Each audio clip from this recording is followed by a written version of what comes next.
Boa noite, meu nome é Aldineia. Eu vou responder algumas questões sobre amostragem em auditoria, da disciplina Auditoria Contábil. Por que usar amostragem em auditoria? Nem sempre é possível avaliar todos os elementos que compõem a população. Avaliar todos os elementos pode envolver um custo financeiro muito alto e também pode não dar tempo de avaliar todos esses elementos devido aos prazos. Podem haver restrições quanto à coleta ou acesso aos dados, o que limita aí o acesso total a todos os elementos da população.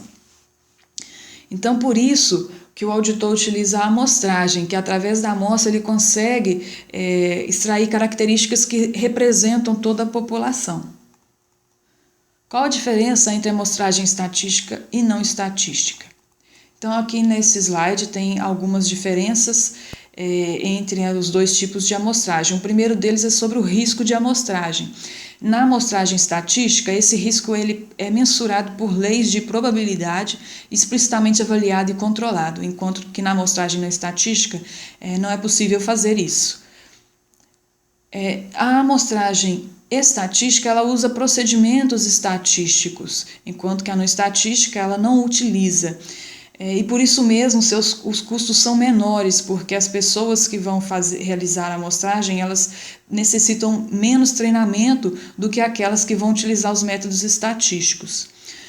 Por sua vez, os métodos estatísticos fornecem conclusões objetivas, coisa que a amostragem não estatística não é capaz de fornecer, tendo conclusões subjetivas.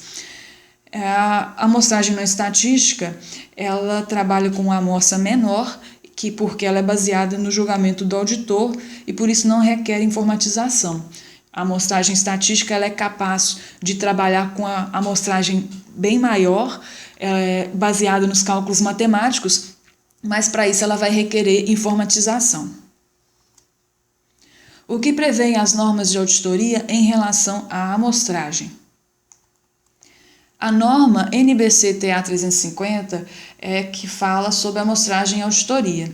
Então, o seu alcance diz que aplica-se quando o auditor decide usar a amostragem na execução dos procedimentos de auditoria.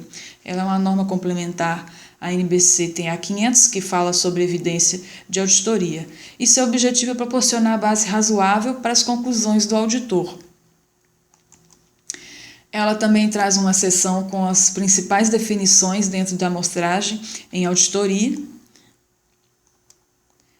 E quanto à definição da amostra, tamanho e seleção, ela diz que a amostra deve ser de acordo com a finalidade da auditoria, seu tamanho e seleção devem produzir uma amostra suficiente que reduzam os riscos de amostragem.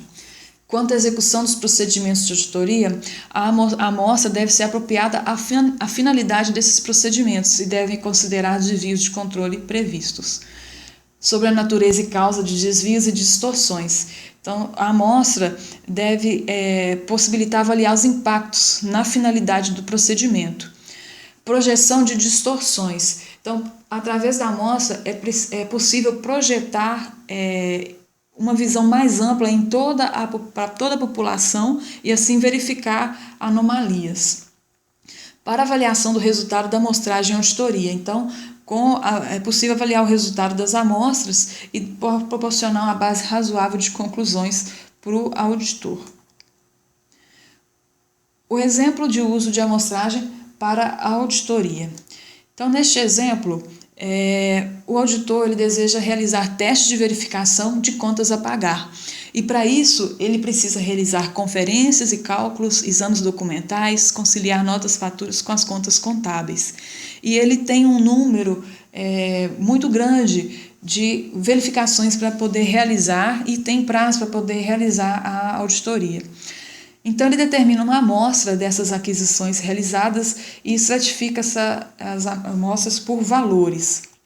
Então, determina faixas de valores, que são os intervalos, e assim ele consegue garantir que uma boa parte aí da população vai ser representada nesses intervalos e vai ser verificada.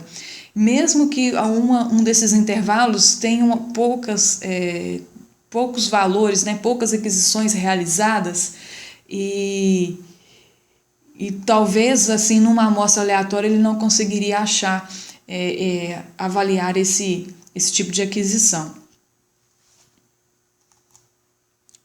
Então, obrigada.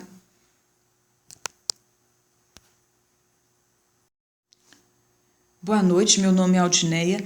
Eu vou responder algumas questões sobre amostragem em auditoria, da disciplina Auditoria Contábil. Por que usar amostragem em auditoria? Nem sempre é possível avaliar todos os elementos que compõem a população. Avaliar todos os elementos pode envolver um custo financeiro muito alto e também pode não dar tempo de avaliar todos esses elementos devido aos prazos. Podem haver restrições quanto à coleta ou acesso aos dados, o que limita aí o